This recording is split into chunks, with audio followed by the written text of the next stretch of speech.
శ్రీ గురుభ్యో నమః. శ్రీ మహాగణపతే నమః. 21వ తారీఖు మనకు గురు పౌర్ణిమ అనేది రాబోతుంది. గురు పౌర్ణిమ అంటే ఏంటి అసలు యాక్చువల్గా? గురు పౌర్ణిమ అనేది మనకు సనాతన ధర్మంలో గురువుకి ఇచ్చినటువంటి ప్రాముఖ్యత ఎవరికీ లేదన్నమాట.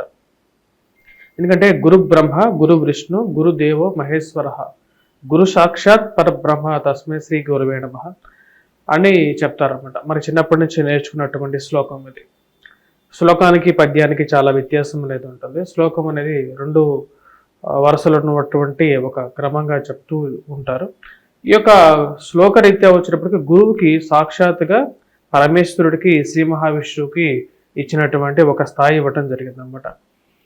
సనాతన ధర్మంలో వచ్చినప్పటికీ తల్లిదండ్రులు వచ్చినప్పటికీ మొదటి దైవాలుగా మనం భావిస్తూ ఉంటాం. వారే మనకు ప్రత్యక్ష దైవాలుగా చెప్తారన్నమాట. తల్లి తండ్రులు, తల్లితో మనకు వచ్చేటప్పటికి మొదటి టీచర్గా కూడా మనం వచ్చేటప్పటికి తల్లినో తండ్రినో కూడా మనం భావించాల్సినటువంటి ముఖ్యం.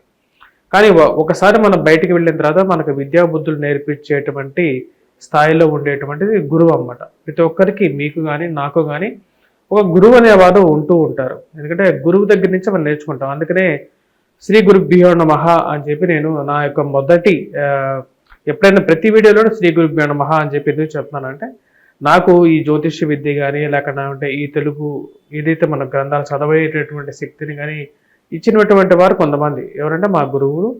అలాగే మన గురువులతో పాటు అంటే మీకు ప్రతి ఒక్కరికి ఉంటారు. ఎందుకంటే మీ టీచర్లు కానీ ఎవరొకరు మీ మీద ఎక్కువగా ఇన్ఫ్లుయెన్స్ చేసేవాళ్ళు ఉంటారన్నమాట.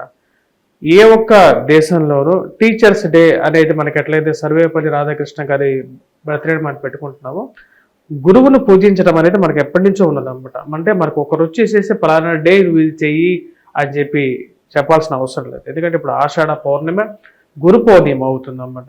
గురు పౌర్ణిమ రోజు మనకు జగద్గురువు వచ్చినప్పటికీ ఆది శంకరాచార్యులు గారు అందరికీ గురువులకి గురువు అన్నమాట. ఎందుకంటే ఒకప్పుడు మనం చూసినట్లయితే ఈ యొక్క హిందూ ధర్మం కానీ లేకపోతే మిగతా ధర్మాలు హిందూ ధర్మాన్ని విచ్ఛిన్నం చేస్తూ ఉన్నాయి. అంటే ఎన్నో రకాలైనటువంటి మతాలు ఎక్కువగా ఉండేవి. కర్ణాటకలో వచ్చినప్పటికీ కాపాలికులు అనేవాడు, తెగలు వాళ్ళు కూడా ఉండేవాళ్ళు, నరబలులు ఎక్కువగా ఉండేవి. అదేవిధంగా ఆంధ్రదేశంలో కానీ లేకపోతే నార్త్ ఇండియాలో కానీ ఎన్నో రకాలైనటువంటి మతాలు ఎక్కువగా పీడించబడి ఈ యొక్క హిందూ ధర్మం అనేది నశించేటువంటి ఇది ఉండేదన్నమాట. అదేవిధంగా మనుషుల మధ్య ఎన్నో అగమ్యాలు ఎక్కువగా ఉండేవి. ఈ యొక్క అగమ్యాలన్నింటినీ ఛేదిస్తూ వచ్చేటప్పటికీ మనకు ఆది శంకరాచార్యులు గారు ఎప్పుడైతే తన యొక్క యాత్ర అనేది మొదలైందో, అనే కన్యాకుమారి నుంచి కాశ్మీర్ వరకు రెండు పర్యాయాలు తన యొక్క యాత్ర చేయడం జరిగింది. ఆది శంకరాచార్యులు గారు అద్వైత సిద్ధాంతాన్ని బోధించారన్నమాట. ఇప్పటికీ అద్వైత సిద్ధాంతం అనేది ఆచరణీయ యోగ్యంగా ఉంది. ఎందుకని అద్వైత సిద్ధాంతానికి అంత విశిష్టమైనటువంటి పేరు వచ్చింది అంటే, అద్వైతంలో అన్నిటినీ యాక్సెప్ట్ చేశారు ఆది శంకరాచార్యులు గారు.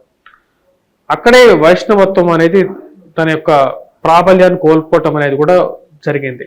వైష్ణవత్వంలో ఉన్నటువంటి మేజర్ మార్క్ ఏంటంటే వేరే వాటిని ఒప్పుకోకపోవటం అన్నమాట.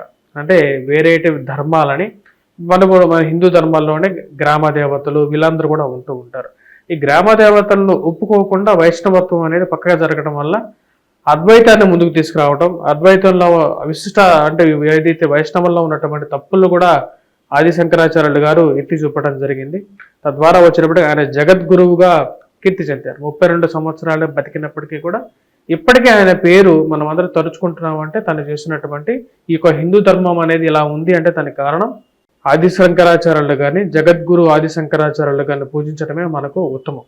వాటితో పాటు మనకు వ్యాస భగవానుడు వ్యాస పౌర్ణిమగా కూడా పిలుస్తూ ఉంటారు. దీన్ని వ్యాస పౌర్ణిమ అనేది చాలా ముఖ్యమైనటువంటి వ్యాస పౌర్ణిమ కానీ గురు పౌర్ణిమ కానీ వ్యాస భగవానుడికి ఎందుకు అంత పేరు వచ్చింది అంటే, వ్యాస భగవానుడే వచ్చినప్పటికీ మనకు చతుర్వేదాలను అందించడం జరిగింది. పంచమ వేదమైనటువంటిది జ్యోతిష్య విద్య అన్నమాట. 5వ విద్య మనకు చతుర్వేదాలు ఎలాగైతే అథర్వవేదం, ఋగ్వేదం ఎలాగైతే మనకు యజుర్వేదం కానీ ఈ సామవేదం కానీ ఇవన్నీ వేదాలు ఎలాగైతే ప్రామాణ్యకం పొందాయో, అదేవిధంగా జ్యోతిష్య విద్య కూడా పంచమ వేదం కూడా ఒక మంచి ప్రావీణ్యం పొందడం అనేది జరిగింది. మన యొక్క కలియుగంలో వచ్చినప్పటికీ చతుర్వేదాలతో కలిగి మనం ముందుకు నడిచినప్పుడే మనకు వచ్చేటప్పటికి ధర్మం మీద నుంచోవటం జరుగుతుంది. ధర్మం మీద మనం ఎప్పుడైతే నుంచుంటామో మనకు సృష్టి మనల్ని కాపాడుతూ ఉంటుంది. ఇదే విషయం మన మోడీ గారు కూడా చెప్తూ ఉంటారు అన్నమాట. భగవద్గీత కానీ లేకుండా అంటే చతుర్వేదాలను మనం ఎప్పుడైతే కాపాడుతూ ఉంటామో ఆ ధర్మాన్ని మనం ఇప్పుడైతే కలియుగమైనప్పటికీ కూడా చతుర్వేదాల్లో ఈ యొక్క కలియుగ ధర్మాన్ని పాటిస్తూ మనం ముందుకు వెళ్తూ ఉంటే మన జీవితం బాగుంటుంది. అసలు గురు పౌర్ణిమ రోజు, ఈ ఆషాఢ పౌర్ణమి రోజు అసలు మనం ఎటువంటి పూజ చేసుకోవాలి, ఎవరిని పూజించాలి అని చెప్పి కూడా మనం తెలుసుకుందాం. ఆషాఢ పౌర్ణమి రోజు మనం ముందుగా జగద్గురు ఆదిశంకరాచార్యుల గారిని పూజించడం, అదేవిధంగా వ్యాస భగవానుడి యొక్క పూజించడం, దత్తాత్రేయుడిని మనం ఎప్పటికీ మర్చిపోకూడదు. ఎందుకంటే త్రిదేవ రూపం అంటారన్నమాట. అంటే 3 దేవాలకి రూపమైనటువంటి వాడు దత్తాత్రేయుడు అనమాట. అంటే బ్రహ్మ విష్ణు మహేశ్వరుని తనలో ఐక్యం పొందినటువంటి వాడు దత్తాత్రేయుడు. దత్తాత్రేయుడిని పూజిస్తే సకల ఐశ్వర్యాలు పొందడం అనేది జరుగుతుంది, సకల సుఖాలు పొందడం అనేది జరుగుతుంది.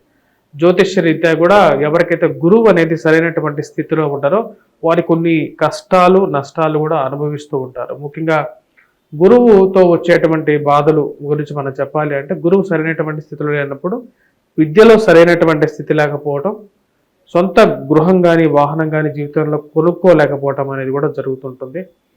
అదేవిధంగా గురువు సరైనటువంటి స్థితిలో లేనప్పుడు ఉద్యోగపరంగా స్థిరత్వం లేకపోవటం, కుటుంబంలో చిక్కులు ఎక్కువగా ఉండటం, పుత్ర సంతానం కలగకపోవటం, అలాంటివి ఎన్నో జరుగుతాయి. సంతానంలో పుత్ర సంతానం గురించి ఎక్కువగా చెప్తున్నాను అని లేదు, కానీ కొంతమందికి ఉండే ఆలోచనల విధానాన్ని గురించి చెప్తున్నాను అన్నమాట. పుత్రులు, మగవారు, స్త్రీలు అందరూ ఒకటే ఈ రోజుల్లో.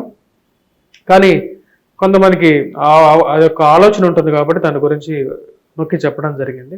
గురువు యొక్క అనుకూలత ఎవరికైతే సరిగా ఉంటుందో, నేను గమనించినటువంటి చాలా మంది గొప్ప వాళ్ళ ధనవంతులు, గొప్పవారు కాదు, ధనవంతుల యొక్క జాతకాల్లో గురువు ధనాధిపతి స్వస్థానాల్లో ఆ యొక్క ధనస్థానానికి అధిపతి అయినటువంటి గురువు కూడా అదే స్థానంలో ఉండటం, జనరల్గా వచ్చినప్పటికీ వారు కోటీశ్వరులుగా ఉండటం, విలాసవంతమైనటువంటి డబ్బును వారు పొందటం, అదేవిధంగా వారికి కుటుంబంలో సంతోషం ఉండటం అనేది జరుగుతుంటుంది. ఇది పూర్వజన్మ సుకృత ఫలం అనేది కూడా చెప్తుంటారు. కానీ గురు పౌర్ణమి రోజు మనం ఈ యొక్క గురువుని ఇంకా ఎలా బెటర్ చేసుకోవాలి, ఎందుకంటే కొన్ని రాసులకి సరైనటువంటి స్థితిగతిలో గురువు లేడు. ఇప్పుడు ముఖ్యంగా కుంభరాశికి లేడు, అదేవిధంగా మీనరాశికి కూడా వచ్చినప్పటికీ తృతీయంలో గురు సంచారం అనేది ఉంది, అది కూడా అంత యోగించట్లేదు. మిథున్ రాశికి కూడా అంత అనుకూలమైనటువంటి స్థానంలో లేరు. అదేవిధంగా ధనుర్రాశికి కూడా గురువు అనుకూలమైనటువంటి స్థానంలో లేడు. అదేవిధంగా మనకు తులారాశికి కూడా అంత అనుకూలమైనటువంటి స్థానంలో గురు సంచారం లేదన్నమాట. వీటితో పాటు మనం మిగతా రాశులు గమనించినట్లయితే మిథున రాశితో పాటు కర్కాటక రాశికి అనుకూలంగా ఉంది, సింహరాశి కూడా గురువు అంత అనుకూలంగా లేడనమాట.